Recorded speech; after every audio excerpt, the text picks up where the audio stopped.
pace car is about to pull off the track here. We are going to go 35 laps here. This race used to be 38 laps long, but all introduced a new fuel mixture to be used in these cars, and that kind of took away from the gas mileage. But it did help decrease the number of fires that would occur in this series. And here we go! Green flag is in the air, and the 2008 Bait and Stuff 100 is underway. Oh, that camera got caught off guard there for a moment. Truex gets a jump on Hamilton, allowing Mike Andrews to sneak into the inside line, and he is closing in on the 1. I don't think Truex stands a chance against the 23. And the 08 is already starting to drop back, and Andrews is going for the lead. And I think Hamilton is going to challenge the 23 here. There we go, 3 wide for the lead. Now we are on board Hamilton's car. Look at how quickly he just shot by the 23. Talladega is just one of those races where there just seems to be a million lead changes. Certainly keeps the audience in suspense. Kurt Walker to the bottom. Walker is followed on the inside line by Tommy Piper, Leslie Riggs, Jim Kidd, and Will Schwig. And I think Piper is going to challenge Walker here. Walker throws the block. I think Piper still has some room here, but Walker closes that gap. Now watching this from Piper's helmet cam, I think he's starting to get a run on the 98.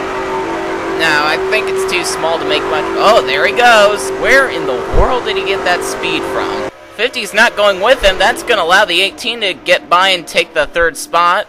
Not if 13 can help it. There is a large gap between Piper and Kidd. That's going to allow Walker to slip back in line if he can. No, he can't. The 18 closed up that gap. Walker is probably going to fall back quite a bit. And now Jim Kidd is going for the lead. And look who's behind him. Will Schwig, who is racing on a broken wrist and thumb. Well, Schwig has certainly shown a lot of promise during his short Arla career. I wouldn't expect him to allow his injuries to break his momentum. He's got a run on the 18. There he goes. I believe Schwig is being followed by Bixby Foot, who is Kidd's teammate. Some teammate. Why doesn't he help the 18? 14's probably going to give the 82 a challenge coming into the tri-oval. Here he goes, shooting to the bottom. Bixby Foot is only making his debut, but he's showing that he can run with these guys. It's Talladega. I think everybody can run with everybody here. Now, Foot throws the block on Kevin Monroe, but Monroe is not going to give up. He is followed on the inside by Matt Scarano, Bruno Battaglia, and Ryan Baldwell. Scarano to the bottom of Monroe. I don't think he's got the momentum. Now Ryan Baldwell is going 3 wide with Battaglia and Kidd. Foot takes the corner through the middle, leaving the door wide open for Monroe and Scarano.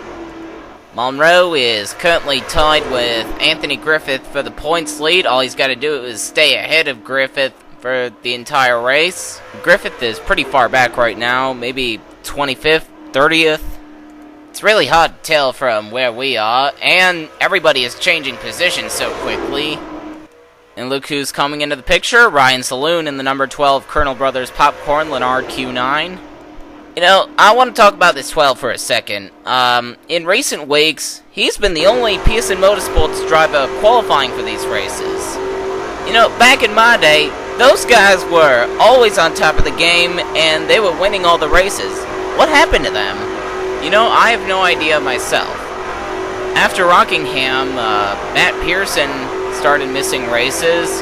Then they kicked Pearson out of the 2 and put Jack Bohart in, replacing Bohart with Marcus Leonard in the 02, and both Bohart and Leonard failed to qualify for this race. So now Saloon is pulling all of Pearson Motorsports' weight right now. Bruno Battaglia to the lead, followed by Vinny Enzo, soon to be Junior Hardin. Hardin is going for Enzo's spot. No! Enzo is going for the lead, 3 wide! Junior Hardin going for the lead in his new colors.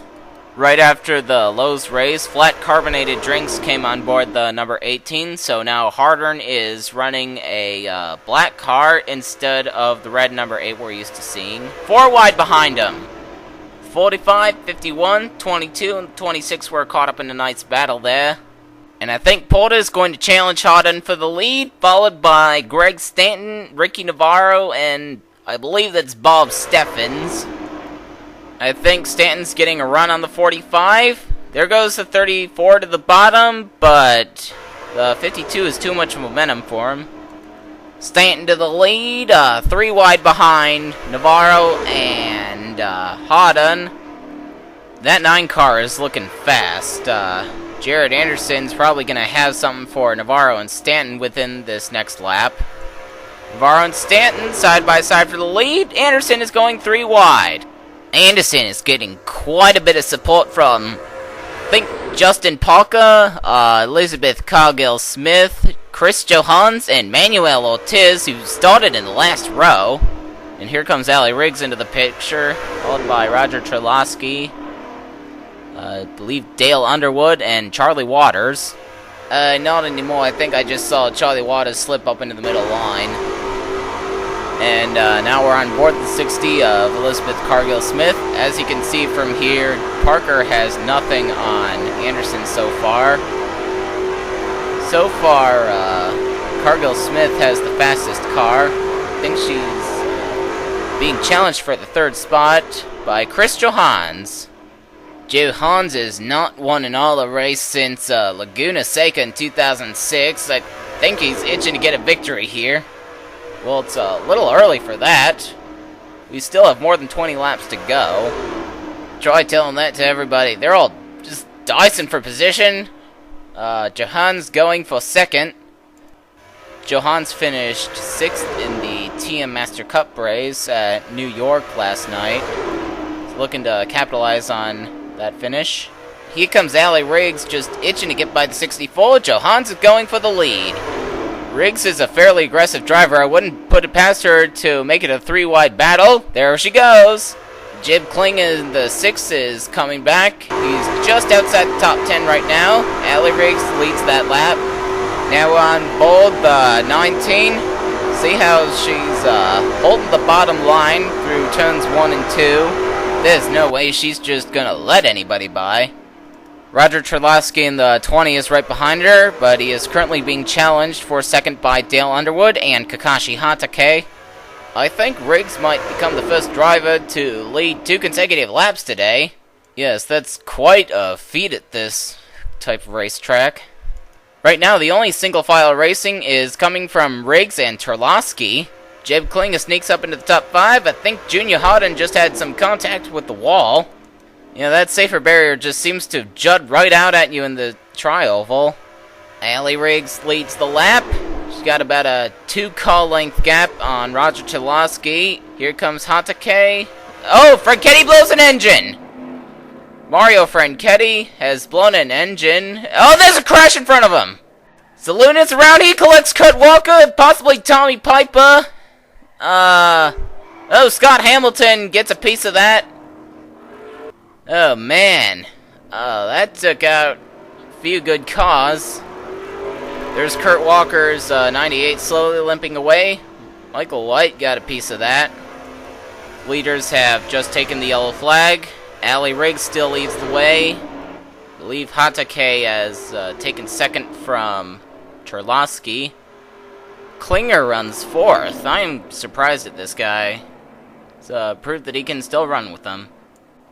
Anyway, I think it's a good time to take a commercial break. We'll be back with restart momentarily. Stick around, folks.